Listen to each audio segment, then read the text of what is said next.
This video is sponsored by Raycon earbuds. I have never understood the negative reviews about Twilight Princess. The game, to me, is nearly flawless and extends upon the expectations that fans had from the previous Zelda titans, Ocarina of Time and A Link to the Past. Did you like the Dark World? Boom! Here's the Realm of Twilight plus unique wolf gameplay. Did you like horseback riding? Boom! Here's horseback riding plus epic sword fighting. Did you like the hookshot? Boom! Double hookshot, claw shot.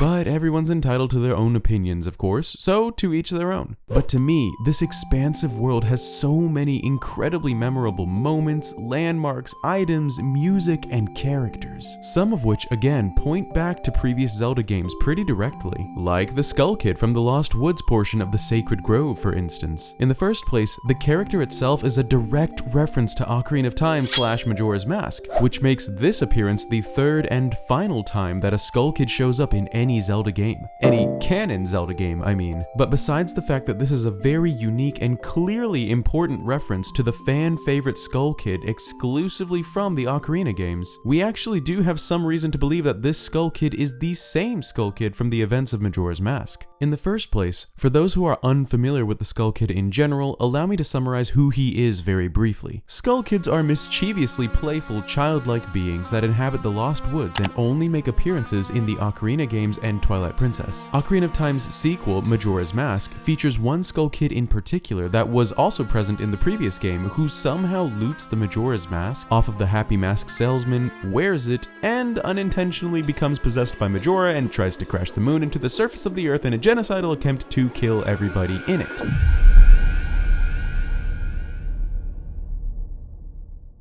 But other than that, he's a pretty nice kid. If you're interested in a pretty spooky theory I did with the one and only Hyrule Gamer about what makes a Skull Kid for last year's Halloween special, oh, what simple times those were. I'll link to it on the screen and in the description below. Anyway, the Skull Kid from Twilight Princess could possibly be the same one from Ocarina of Time and Majora's Mask because, most notably, he knows Saria's song, which was a detail important enough from Ocarina of Time that he immediately became friends with the young hero of time, simply for knowing the song. Also, yes, he has some sort of horn-like instrument in Twilight Princess as opposed to his old flute in Ocarina of Time, but if you look closer, I think the horn he now uses could actually just be a modification of the flute, since you can see what looks like a flute in the stick portion of the horn instrument, and he even used to use his flute as a blow dart to attack adult Link, so, you know, he's probably used to a multi-feature wind instrument at this point. Secondly, the rather different looking face that Twilight Princess's Skull Kid has does not feature the beak mask that they normally wear, possibly because after Majora's Mask happened, this guy may have signed off masks in general, which would be understandable, of course. His eyes are also designed somewhat differently, and the red to yellow coloration and slightly soulless look may actually be a reference to the moon's eyes from Majora's Mask, possibly signifying yet another connection to that Skull Kid. Thirdly, this Skull Kid is guarding / leading the hero to the Master Sword. That's kind of a big deal that one would think would be a task given to a rather significant individual, and this Skull Kid's significance and lessons learned kind of speaks for itself. Finally, I believe this is the same Skull Kid because of his lantern. But why the lantern, you ask? Well, this is where the actual theory begins. But real quick, let's head over to Hyrule Field for a short message from our sponsors of this video, Raycon earbuds. Hi, do you have ears? Of course you do. Do you like using them? I'm sure you do. Do you like listening to tunes with that sweet, sweet bass? Obviously. Introducing the new Raycon Everyday E25 earbuds, which is their best model yet with 6 hours of playtime, seamless Bluetooth pairing, and all new re-engineered bass quality. Plus, with their extremely comfortable and noise isolating fit, it makes it perfect for working out or just blasting some tunes real loud without having to alert your neighbors or your siblings because we're all jam-packed indoors these days. And what's even better is these cute little earbuds right here come in a variety of different colors, all of which look just as sexy as the last. And did I mention that when you're done listening, you can pop them back in their cute little charging case, which holds up to 4 complete charges before having to plug it back in? Clearly, if you have ears, this sounds pretty good. And even though these earbuds start at just half the price of any other premium brand on the market, they sound every bit as amazing. So if you're interested in grabbing a pair for yourself, click the link in the description below or go to www.buyraycon.com/ MNB for a whopping 15% off your order. That's only good for a limited amount of time, so why not go check today? And without further ado,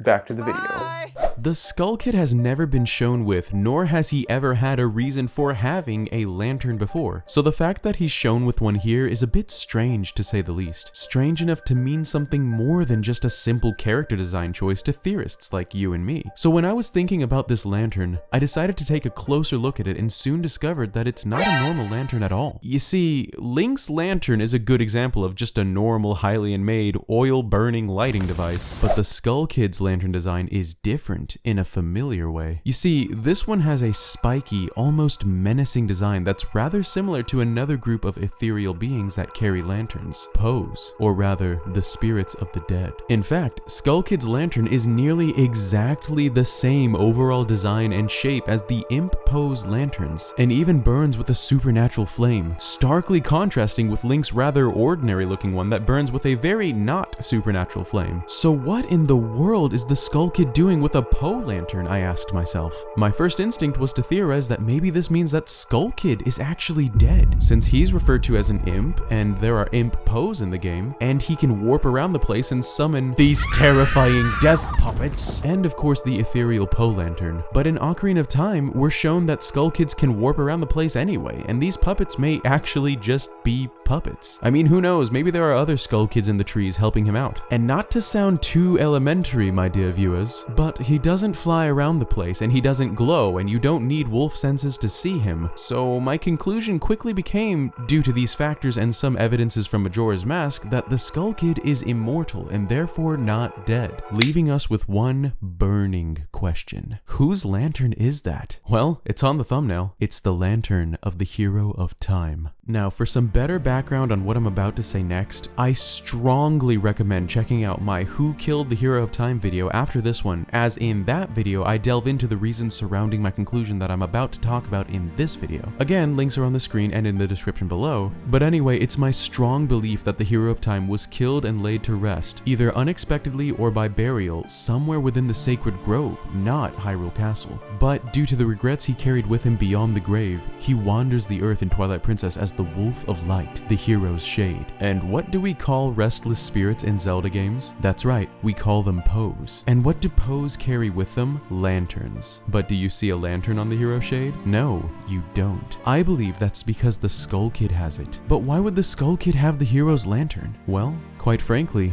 because they were friends. Close friends. Friends to the end. The Hero of Time trusted the Skull Kid with his lantern, with the sole purpose of guiding the next hero to the very grove where the Master Sword was in slumber, awaiting the next Sword Master. The significance is all around us. The light of the legendary hero guiding the hero of Twilight to the blade of evil's bane, led by the Hero of Time's dear friend, the shameful Skull Kid, finally redeeming himself after the events surrounding the Majora's Mask.